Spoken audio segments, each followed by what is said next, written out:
네, 말씀을 전하도록 하겠습니다. 자, 우리 앞뒤 잡아보시고 반가운 얼굴들이니까요. 우리 기쁘게 인사 나누는데 활짝 웃으면서 네, 축복하는 마음으로 인사합시다. 사랑합니다. 축복합니다. 아멘. 네, 오늘 처음 예배드리는 우리 친구가 있는 것 같아요. 찬이 옆에 처음 보는 얼굴인데 찬이가 소개 좀 해볼까요? 이름이 어떻게 돼요? 잘 안 들려. 유현? 유현이. 우리 유현이 축복의 박수 합시다. 아이고. 네, 우리 찬이 올해 전도 왕입니다. 다음 주에 제가 시상하려고 그래요. 찬이 특별히. 기대하세요, 찬이 씨. 자, 오늘도 여러분 예배에 동참하시는 모든 지체들을 축복합니다. 대림절 마지막 주일입니다. 드디어 다음 주일이 성탄절이지요. 오늘도 각 목장마다 우리 기쁨으로 또 감사함으로 성탄절 공연을 준비할 건데요. 다음 주일에는 우리 사랑하는 친구들 또 가족들을 우리가 초청할 겁니다. 그래서 특별히 초청 선물도 좀 만들었어요. 딱 가실 때 한 사람당 2개씩 가져가면 딱 맞을 텐데요. 한 주간 열심히 섬기셔서 다음 주 예배로 초청하는 영혼 구원의 기회로 삼으시기를 주님의 이름으로 부탁을 드립니다. 자, 오늘은 부르심 마지막 3번째 시간인데요. 지난 2주일에 걸쳐서 우리는 우리를 향하신 주님의 부르심을 우리가 확인했어요. 주님의 부르심이 아니고서는 우리 중에 그 누구도 하나님을 만날 수가 없습니다. 하나님께서 죄인된 우리를 찾아오셨어요. 수많은 사람 가운데 우리를 콕 집어서 찾아오셔서 우리를 만나 주셨기에 우리가 이렇게 구원의 복을 누리고 주님을 예배하고 있는 겁니다. 아멘이시죠? 예, 우리 옆 사람에게 이렇게 축복할까요? 당신을 찾아오셨습니다. 예, 우리를 찾아오셨어요. 놀라운 일 아닙니까? 예, 우리 인생에서 일대의 기적이 뭐냐? 주님이 나를 찾아오신 거예요. 그렇다면 이 주님의 부르심, 주님의 찾아오심을 경험한 사람은 어떻게 살아가야 돼요? 이전과 똑같이 살 수 없죠. 이제는 그 부르심에 응답하며 사는 거예요. 부르심대로. 그때 우리 삶에 회복이 일어나고 하나님의 영광이 나타납니다. 그래서 우리는 지난 주일까지 2가지 부르심을 나눴죠. 첫 번째는 주님께서 우리를 뭘로 부르셨죠? 주님의 몸된 교회로 부르셨다. 머리 대신 주님께 순종하는 교회, 주님의 손과 발로서 주님의 일을 감당하는 몸으로서의 교회로 우리를 부르셨다. 그래서 어떤 교회가 좋은 교회죠? 머리 대신 주님께 순종하는 교회. 성도 한 사람 한 사람이 서로 지체의 힘을 확인하고 서로를 섬기며 함께 자라고 세워지는 교회. 그래서 우리가 살 길은 2가지였어요. 머리 대신 주님께 붙어 있는 것, 모든 상황 속에서 머리 대신 주님께 순종하는 것. 2번째는 몸과 붙어 있는 것, 서로 연결되고 결합되어서 나에게 주신 분량대로 옆에 있는 지체를 섬길 때 우리는 함께 자라가고 세워집니다. 여러분, 주님 앞에 서는 그날까지 주님의 몸된 교회로서 주님께 순종하고 서로를 섬기는 좋은 교회로 세워지시기를 주님의 이름으로 축원을 드립니다. 아멘. 2번째 부르심은 뭐였죠? 증인으로 부르셨다. 주님의 증인. 주님께서 선포했어요. 내 증인이 되리라. 너는 일평생 나를 증거하며 사는 거야. 무엇을 하든지 내 이름을 증거해라. 그래서 주님께서 보내신 증표가 뭐예요? 성령. 성령께서 끊임없이 내 안에서 나로 하여금 주님을 드러내시는, 주님을 증거하도록 역사하시는 거예요. 그 감동에 순종할 때 우리의 삶에 뭐가 나타납니까? 성령의 권능이 나타난다. 여러분, 일평생 주님을 증거하시길 축복합니다. 그래서 우리가 사는 목적이 증인이에요. 공부하는 목적도, 일을 하는 목적도, 돈을 버는 목적도, 잠을 자는 목적도, 밥을 먹는 목적도, 무엇을 하든지 그 일을 통해서 내가 주님을 증거하는 것입니다. 그래서 여러분의 삶 가운데 하나님의 권능이 충만하시기를 주님의 이름으로 간절히 축원을 드립니다. 아멘. 자, 오늘은 마지막 부르심. 주님은 나를 왜 찾아오시고 무엇으로 부르셨는가? 한번 따라합시다. 복의 통로로 부르셨습니다. 네, 주님은 우리를 복의 통로로 부르셨어요. 본문 2절을 다시 한번 볼까요? 주님께서 아브라함을 찾아오셔서 이렇게 말씀하셨습니다.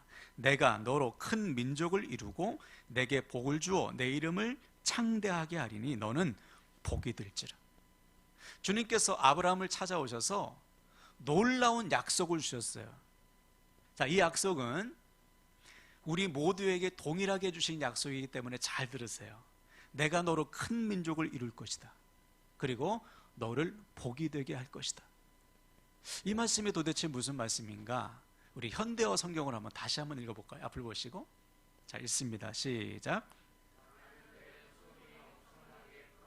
큰 민족을 이루게 하리라. 또한 내게 복을 내려 이름을 날리게 하리라. 너는 모든 사람에게 복을 전해주는 사람이 될 것이다. 아멘. 우리를 통해 큰 민족을 이루시고 나를 어떤 사람으로 복을 전해주는 사람, 복의 통로로 우리를 삼으시겠다는 거예요. 어떤 복일까요? 하나님 나라의 복을 우리를 통해 흘러 보내주시겠다. 우리 각 사람을 탁 집어가지고 하늘의 복을 흘러보내는 통로로 삼으시겠다는 거예요. 그러니까 내가 통로입니다. 나를 통해서만 하나님의 복이 흘러가는 거예요. 자, 그래서 3절을 보시면 이렇게 하나님이 약속하셨죠. 너를 축복하는 자 내가 축복할 것이고 너를 저주하는 자 내가 저주할 거야. 그래서 너를 통해서 천하 만민 모든 민족이 복을 받게 하겠다. 대단한 약속이죠. 아브라함을 축복하는 자를 하나님이 축복하고 아브라함을 저주하는 자는 하나님이 저주하겠다. 왜 그렇죠? 아브라함과 하나님이 연결되어 있기 때문에요. 하나님과 여러분 개개인이 연결되었어요. 할렐루야. 깜짝 놀라야 돼 이때는. 아니, 하나님과 내가 연결됐다니.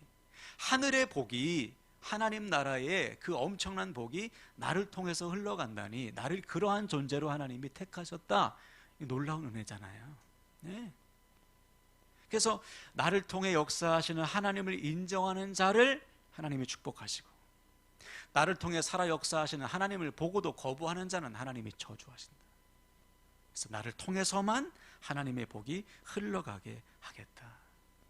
한마디로 말해서 하나님의 목적은 나를 통해서 하나님을 세상 사람들이 인정하게 하는 거예요.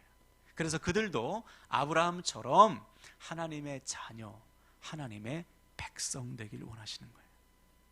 그러므로 복의 통로로 살아간다는 건 뭐예요? 나를 통해 내 곁에 있는 사람, 더 나아가 모든 나라와 민족이 하나님 나라, 하나님 백성, 하나님 자녀 되는 삶을 사는 것입니다. 이 놀라운 일을 위해서 우리를 콕 집어서 부르셨다. 대단한 일이에요, 여러분. 자, 그래서 아브라함은 일평생 자신이 통로임을 기억하면서 살았어요. 세상 사람들처럼 복을 쌓아놓고 그것이 자기의 복이라고 착각하지 않았습니다. 세상의 사람들은 복의 통로가 아니라 복의 창고 되길 원하잖아요. 복을 이만큼 쌓아놓고 보면서 막 흐뭇해하면서 좋아하죠. 그러나 하나님 나라는 그게 아니에요. 복을 쌓아놓는다면 그 순간 그것은 복이 아니라 독이 됩니다. 한번 하나님의 입장에서 한번 생각해 볼까요? 복을 부어줬어. 근데 쌓아놓고 흘러보내지 않아. 복을 주시겠습니까? 하나님이? 복을 딱 끊으시는 거예요. 공급을 중단하시는 거지. 하나님께서 주신 것을 내 거야 착각하는 순간 하나님은 그를 내버려 두시는 거예요. 그래? 그럼 너 네 힘으로 한번 살아봐라. 복의 통로로 하나님께서 주신 것을 흘러보내는 자에게 하나님은 공급해 주시는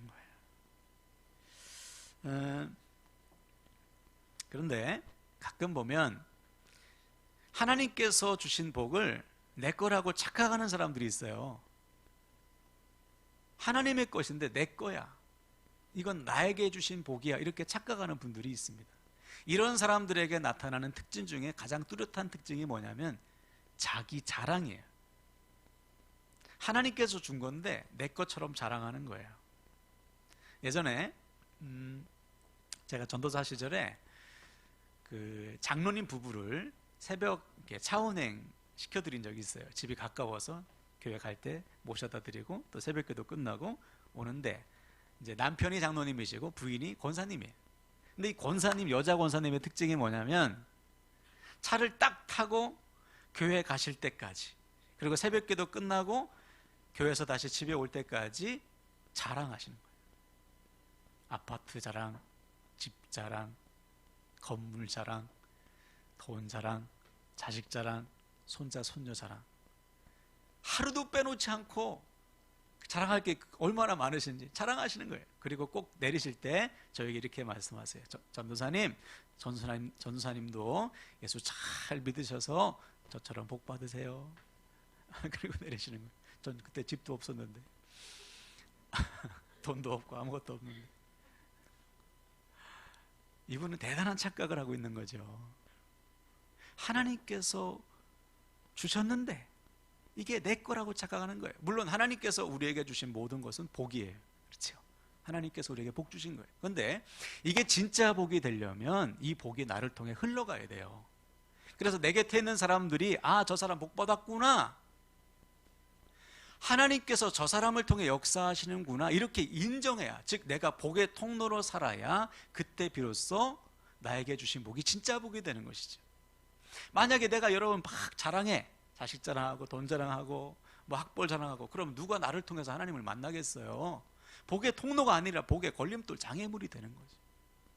다시 말해, 하나님께서 주신 것을 내 것이라고 착각하고 복을 탁 막는 사람은 진짜 복이 아닌 거예요. 그 순간부터 무너지게 돼 있어요. 그러므로 우리는 오늘 말씀을 통해서 진짜 복이 뭐냐 깨달아야 돼요. 진짜 복이 뭐냐? 한번 여러분에게 물을게요. 속으로 한번 대답해 보세요. 하나님의 자녀가 되는 복보다 더 큰 세상의 복이 있을까요? 복의 통로로 쓰임받는 것보다 더 고귀하고 가치 있는 복이 있습니까? 하나님께서 나를 통해 하나님의 살아계심을 드러내시는 것보다 더 위대한 복이 어디냐 말이에요. 없잖아요. 그러므로 우리는 엉뚱한 복 붙들고 있으면 안 돼요. 세상의 복에 속으면 안 됩니다. 하나님은 우리에게 필요한 모든 것을 다 공급해 주시는 거예요. 그것 중에 열심히 내가 최선을 다해서 흘러보낼 때 하나님은 우리를 채우시고 우리의 지경을 넓혀 주시는 것입니다. 그래서 우리가 잘 알듯이 아브라함은 가난하지 않았어요. 부자였습니다. 이삭도 부자요, 야곱도 부자, 요셉도 다 부자였어요. 네. 아예 목사님 부자였네요. 근데 중요한 것은 아브라함은 나머지 모든 사람도 마찬가지고 자기가 부자인 것에 매이지 않았어요. 성경 어디를 보세요. 아브라함이 자기의 있는 재산을 자랑한 적이 있습니까? 그거에 매인 적이 있습니까? 아니에요. 자기 것이 아니기 때문에, 하나님께서 나에게 맡겨주신 것이기 때문에, 자기는 통로이기 때문에 자랑할 이유가 없죠. 매일 매순간 하나님께서 기뻐하신 일에 열심히 흘러보내면 되는 거예요. 통로로 산 것이죠. 자, 그래서 성경은 아브라함의 삶에 대해서 이렇게 정의합니다. 우리 히브리서 11장 9절 한번 볼까요? 현대인의 성경으로. 자, 큰 소리로 읽습니다. 시작. 믿음으로 그는 약속받은 낯선 땅으로 가서 같은 약속을 받은 이삭과 야곱과 함께 나그네처럼 천막 생활을 하였습니다. 아멘. 따라합시다. 나그네처럼. 네. 나그네처럼 살았어요. 집도 없어요. 텐트 치면서 이동하며 살았다는 거예요. 나그네가 뭐지요? 고향이, 돌아갈 고향이 따로 있는 사람. 어디입니까? 하나님 나라. 네. 하나님 나라의 소망을 딱 두고 이 땅에서는 나그네로서 천막 치며 살았다는 거예요. 쌓아놓지 않고 살았다는 것이죠. 언제든지 미련 없이 떠날 준비를 하면서 살았다. 이렇게 사는 인생이 통로로 사는 인생이에요. 우리도 마찬가지죠. 주님은 우리를 통로로 부르셨습니다. 우리를 통해 하나님의 복을 흘러보내길 원하세요. 어떻게 살아야 됩니까? 나그네처럼 사는 거예요. 세상에 미련 없이 주님이 부르시면 언제든지 기쁨으로 달려가는 마음으로 이 땅에서는 열심히 흘러보내며 사는 거예요. 그에게 하나님은 부으십니다. 네. 제가 참 존경하고 사랑하는 목사님 중에 돌아가신 목사님 계신데, 옥하는 목사님, 여러분 들어봤을 거예요. 이분이 한 번은 은퇴를 하신 다음에 아마 이런 고백을 하셨을 거예요. 어느 목사님들의 세미나에서 이런 말씀하셨는데, 이분이 그 짐 엘리엇 선교사의 일대기를 읽으셨답니다. 짐 엘리엇 선교사는 미국의 명문 대학을 졸업하고 20대 중반의 젊은 나이로 저 아마존 에콰도르 지역에 있는 아우카족을 전도하기 위해서 갔어요. 근데 전도한 첫날에 아니죠. 거기서 전도를 하는 중에 원주민의 창에 찔려서 죽었어요. 그런 다음에 그의 부인이 거기에 들어가서 복음을 전했습니다. 이 짐 엘리엇 선교사의 일대기를 읽고 나니까 자기가 너무 부끄럽다는 거예요. 네. 그의 삶과 비교할 때 자기의 생명과 피를 흘리면서까지 주의 복음을 전하다가 죽은 그 젊은 선교사의 삶과 자신을 비교할 때 자신은 하나님 앞에서 받을 복이 없다는 거예요. 하나님 앞에서 벌거숭이가 된 것 같은 느낌을 받았답니다. 그러면서 이렇게 고백했어요. 제가 똑같이 한번 읽어볼게요. 나는 이 땅에서 너무나 많은 보상을 받았습니다. 그래서 하나님 나라에서 받을 복이 없어요. 생각지 못하게 교회가 커지는 바람에 사람들에게 대우받고 성도들에게 너무나 많은 것들을 받아서 장차 하나님 앞에서 고백할 열매가 없습니다. 이 목사님, 늙은 목사님의, 은퇴를 하신 목사님의 얘기를 들으면서 생각했어요. 이분은 알고 계신 거죠. 이 땅에서 우리가 나그네로 살지 않으면 하나님 앞에서 드릴 열매가 없어요. 벌거숭이처럼 서는 거예요. 야, 저 목사야, 너에게 이렇게 맡겼는데 너 뭐 했니? 왜 쌓아놓고 흘러보내지 않았니?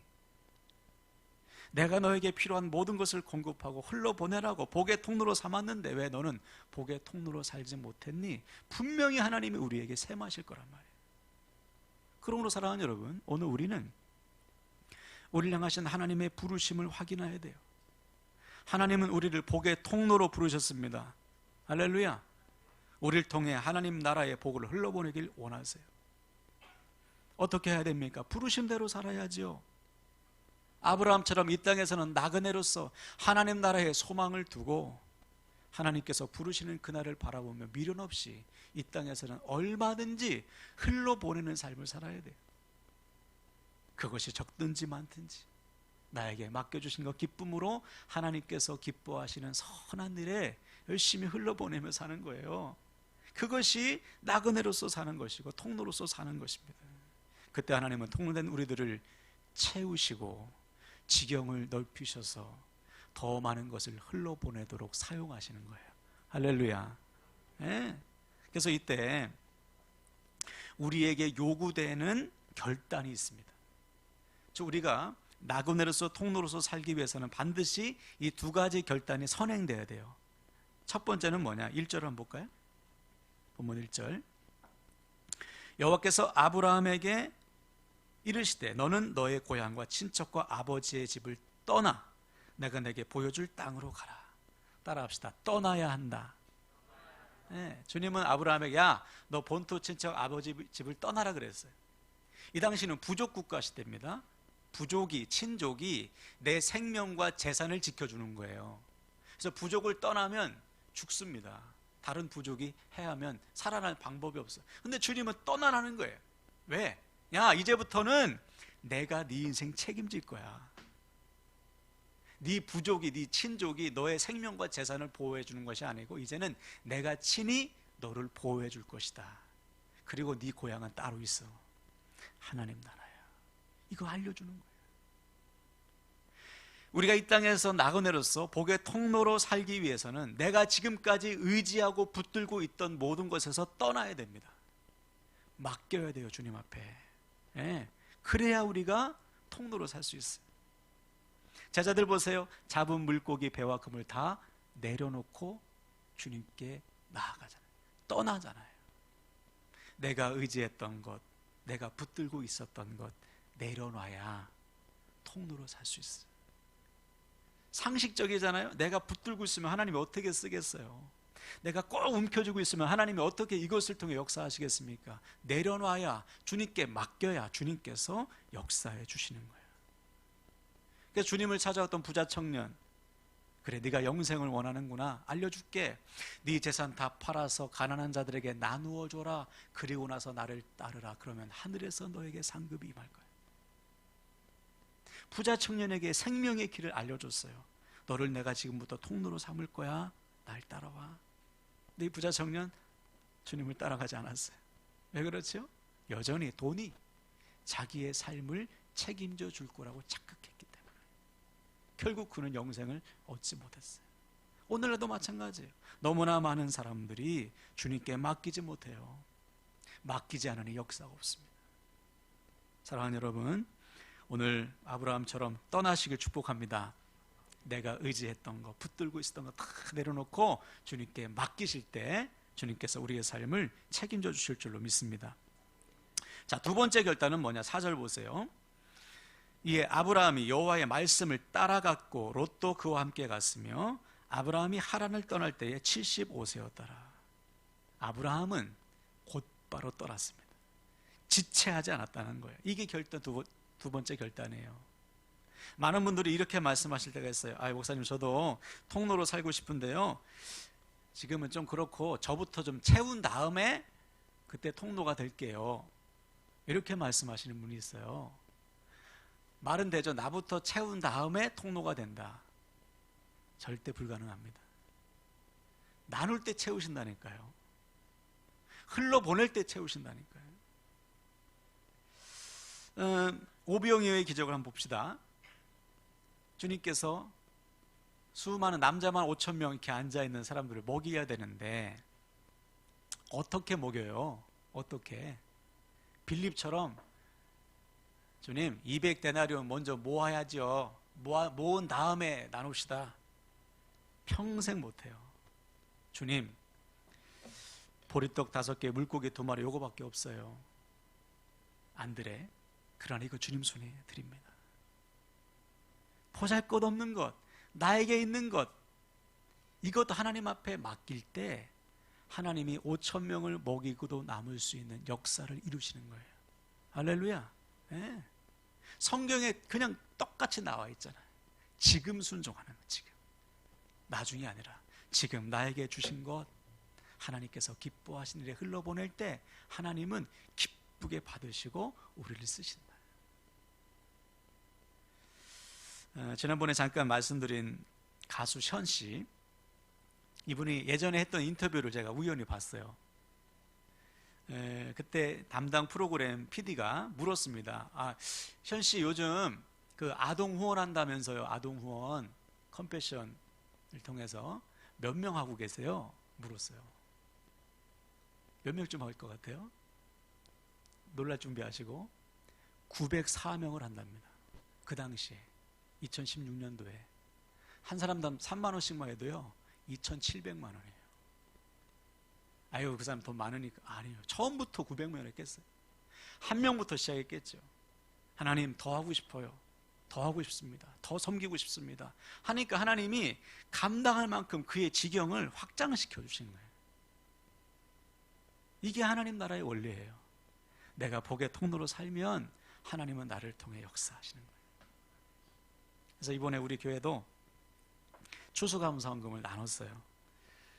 연탄이 부족하다는 뉴스를 보고 대전 연탄은행에 100만 원을 기부했습니다. 우리로서는 작은 돈이 아니지만 하나님께서 우리를 복의 통로로 사용하시기에 기쁨으로 흘러보내는 거예요. 근데 솔직히 얘기 드리면 예전에 교회 재정이 좀 어렵네 하고서 추수감사원금 안 나눈 적이 있어요. 못 나눠요. 지금 있을 때, 지금 주실 때 나눠야 하나님이 갚아주세요. 네. 저는 하나님께서 우리의 나눔, 우리의 헌신 반드시 갚아주실 것을 믿습니다. 그러면 사랑하는 여러분, 지금 부르실 때 순종하는 거예요. 지금 주실 때 기쁨으로 흘러보내면 돼요. 그러면 하나님이 반드시 책임져 주십니다. 그래서 지금 말씀을 마무리할 때 여러분, 주님 우리를 복의 통로로 부르셨어요. 우리가 뭐 재능이 많고 능력이 많아서 가진 것이 많아서 부르신 게 아니에요. 그냥 나를 탁 집어가지고 너를 통로로 삼으시겠다는 겁니다. 이 놀라운 부르심에 순종하시길 축복합니다. 그냥 단순해요. 주님께 다 맡기시고 지금부터 순종하면 돼요. 나에게 맡겨주신 것 주님께서 기뻐하시는 일에 열심히 흘러보내면 돼요. 아, 나는 나그네지. 내가 돌아갈 고향은 하나님 나라지. 언제든지 부르시면 미련 없이 떠날 준비를 하면서 열심히 통로로 살면 돼요. 그때 하나님 우리를 채워주시고요, 우리의 지경을 넓히셔서 사용하실 줄로 믿습니다. 아멘. 이 시간 저를 따라서 선포하고 말씀 마치겠어요. 지금 순종하여 복의 통로로 쓰임 받겠습니다. 순종하여 복의 통로로 쓰임 받겠습니다. 아멘, 아멘.